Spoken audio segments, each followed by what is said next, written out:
नमस्कार दोस्तों, आज भारतीय न्यायपालिका के इतिहास में एक नया अध्याय जुड़ चुका है। Justice VR. गवई ने सुप्रीम कोर्ट के 52वें मुख्य न्यायाधीश यानी कि सीजेआई के रूप में शपथ ली है।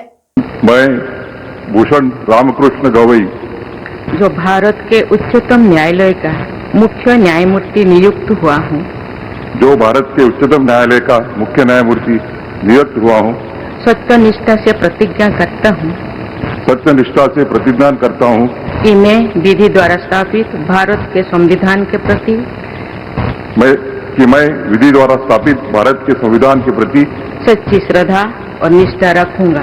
सच्ची श्रद्धा और निष्ठा रखूंगा। मैं भारत की प्रभुता और अखंडता अक्षुण्ण रखूंगा।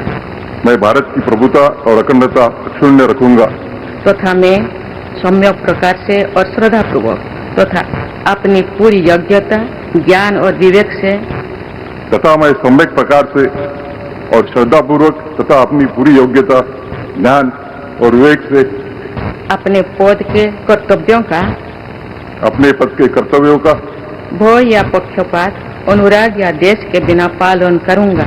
भय या पक्षपात, अनुराग या देश के बिना पालन करूंगा तथा मैं संविधान और विधियों की मर्यादा बनाए रखूंगा। तथा मैं संविधान और विधियों की मर्यादा बनाए रखूंगा।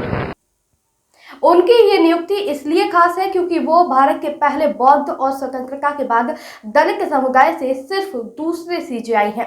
उनका कार्यकाल लगभग 6 महीने का रहेगा, लेकिन उनका योगदान बहुत बड़ा है। जस्टिस गवई ने कई ऐतिहासिक मामलों में फैसला सुनाया है, जैसे अनुच्छेद 370 को रद्द करने को सही ठहराना, नोटबंदी को वैध घोषित करना और सुप्रीम कोर्ट आरक्षण में उपवर्गीकरण को मंजूरी देना। इसके अलावा सबसे चर्चित रहा उनका जो फैसला वो था बुलडोजर जस्टिस पर। उन्होंने दो टूक कहा कि बिना नोटिस के घर गिराना प्राकृतिक न्याय के खिलाफ है और कार्यपालिका, जज और जल्लाद तीनों की भूमिका एक साथ नहीं निभा सकती। उनकी नियुक्ति न सिर्फ संवैधानिक रूप से महत्वपूर्ण है, बल्कि देश की न्याय व्यवस्था में समावेशिता और सामाजिक न्याय की दिशा में एक मजबूत कदम है। ऐसे ही बदलाव और न्याय से जुड़ी खबरों के लिए जुड़े रहिए खबरनामा के साथ। वीडियो को लाइक, शेयर और सब्सक्राइब करना ना भूलें।